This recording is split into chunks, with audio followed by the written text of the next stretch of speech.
It's the long-awaited climax. At the end of a plot full of twists and turns, Yosef, in our Parsha, Parshas Vayigash, finally reveals his true identity to his brothers. When it happens, the Torah makes a point to note that the brothers were utterly speechless. And the Medrash comments, if the brothers could not reply to Yosef's rebuke, how will we possibly answer Hashem's rebuke on that final day of judgment? Now, what is the Medrash talking about? When did Yosef ever give rebuke? All he did was he revealed who he really was. There's a well-known comment by the Beis HaLevi, by Rabbi Yosef Dov Soloveitchik, who explains that as soon as Yosef's identity became known, a glaring inconsistency came into focus. Yosef was essentially asking, by revealing himself, how could the very same people who sold their brother and caused their father inconsolable anguish now come with a sincere plea to take pity on their father? Did you ever hear the word chutzpah? The same is true for the rebuke we will receive on Judgment Day. Hashem won't zoom into our specific deeds. He will simply ask us to explain the inconsistencies. How come you always complained about Jewish responsibilities when you were suddenly so capable and driven about chasing the almighty dollar?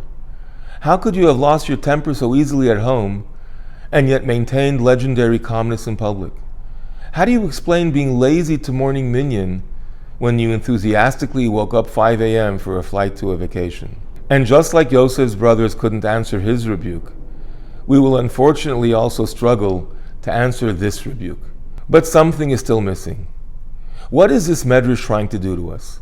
Kill our spirits and bring us down? What's the point of being so negative? May 6, 1954 was a very historic day in the sports world. Until then, everyone believed it was impossible to run a mile in less than 4 minutes. There were even scientific studies to prove it.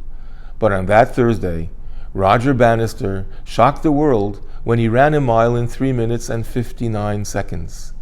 And then something incredible happened. Within months, another runner did the exact same, and hundreds followed the next year.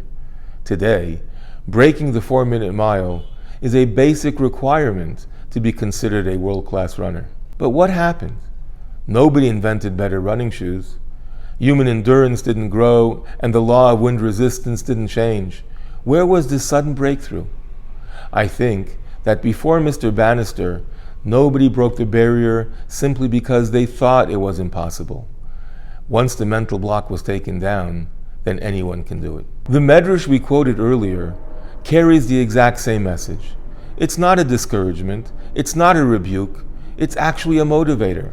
Because when we know we're capable of greatness, we become capable of it. And when Mashiach comes, we'll be speechless, not because of rebuke, but because we did it.